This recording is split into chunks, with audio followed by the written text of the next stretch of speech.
So do you think that we are preparing students or that are going to be adaptable human beings in the model that you're envisioning?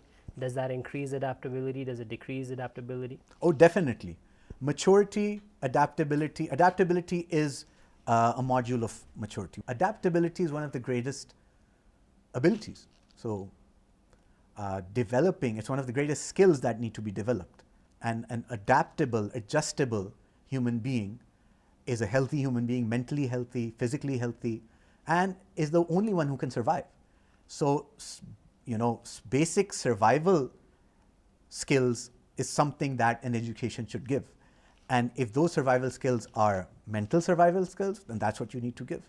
So adaptability is definitely very high on the list of skills that our students are receiving and should be receiving around the world. So there's no doubt that human beings will not be able to compete with machines in many cognitive or physical tasks.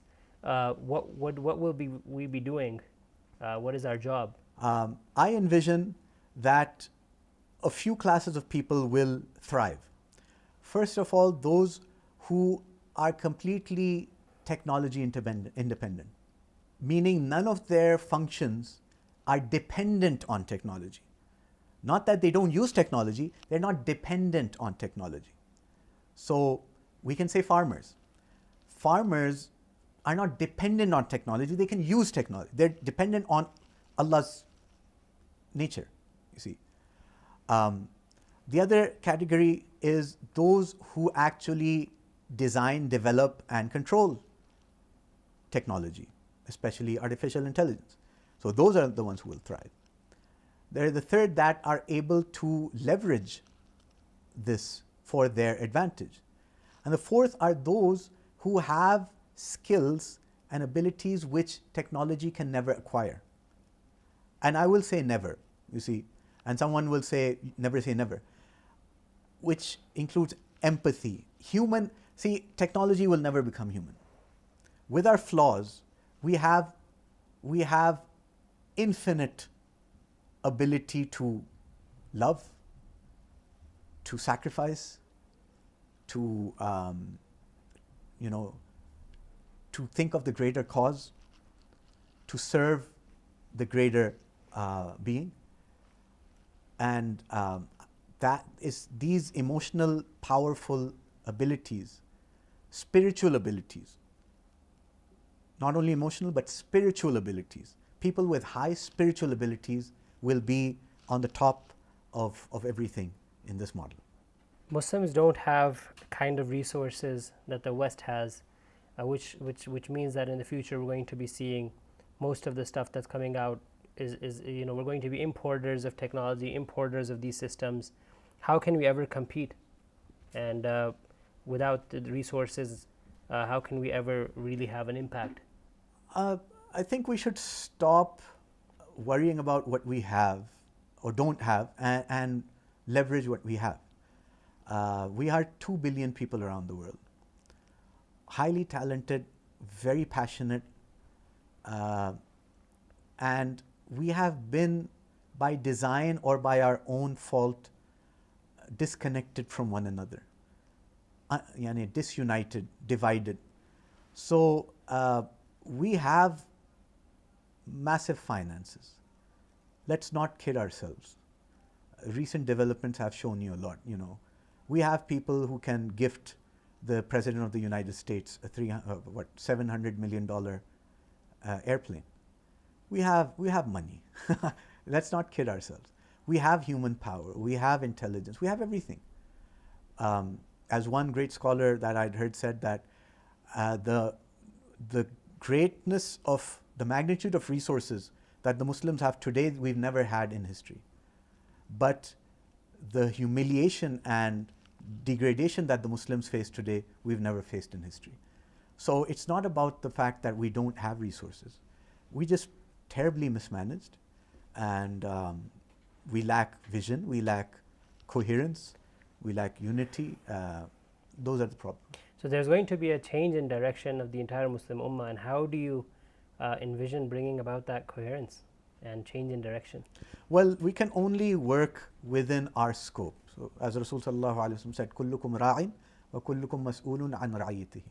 So, we are only answerable to the scope that we have been given.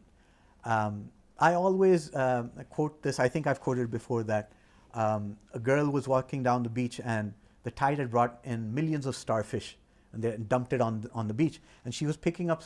She'd pick up a starfish, throw it in the ocean, pick another one, throw it in the ocean. So man saw him, and that's the beauty of the fitrah and the person who's not on fitrah. No matter, he's an adult, but he was immature, and she was a child and she was mature. So she was throwing these starfish back in the ocean. And he says, "What are you doing?" So he said, "I'm throwing them back in the ocean. That's where they belong."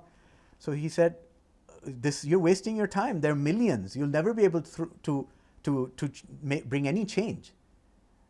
So she looks at him and then she looks back. She picks up another starfish, throws it, and says, "It made a difference to him." Right?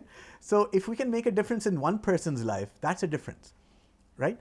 So we need to work on what we can and promote our idea, inspire others, motivate others who can maybe do a lot more. Like I said, رُبَّ مُبَلَّغٌ أَوْعَى مِنْ سَامِعٍ. So the person who has been delivered the message would act better upon it and understand better than the one who delivers. Jazakallah khair. So I'm going to come back to the question that I asked earlier as well, tying everything together, that the purpose of education is to create mature individuals. You've outlined what maturity looks like, and that tech is going to be bringing about change. Of course, it needs to be implemented in our classrooms. The classrooms may need to be changed. We have a need for models. How do you envision, education from even a small school or educational institution? How are you envisioning the sort of classroom that's bringing that has all of these elements tying together? It caters to the future as well, for the needs of the society today, for the future, everything, and it gives us the outcome students that we need. Personally, I'm a naturophiliac. Let's just say I gravitate and I'm attracted towards nature. Gardens, waterfalls, nature. And I feel the more we turn towards nature, the better off we will be. There are a lot of people who go the other direction. They say the more we incorporate technology, the more we incorporate modernity, the better off we'll be. I don't argue with them. I feel that's their point of view. I'm not a designer. So I'm not going to pretend to say that I envision a certain sort of classroom. I think there are a lot better people who I can work with, who can creatively bring those sort of classrooms into existence. But if it was left to me, I would have classrooms only in the outdoors, at least if the weather is good.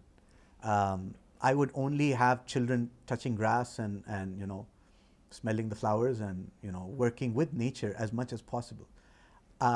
Maybe I didn't elaborate properly. If there's an Armageddon, if there's some sort of an apocalypse, and the world and all religions speak about it. Islam also tells us that, which closer to the end of times what's going to happen. Then we will need to survive by just off the land. So technology is going to go away. What are we going to do then? I feel the strongest thing that needs to be brought into all humans is the ability to live, the ability to survive through nature, rather than this technophilia and this drive towards modernity.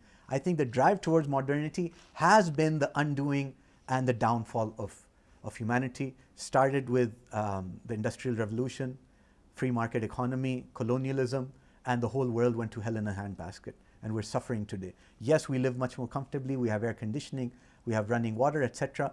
But are we collectively as humanity better off than before? This is a debate that could last forever.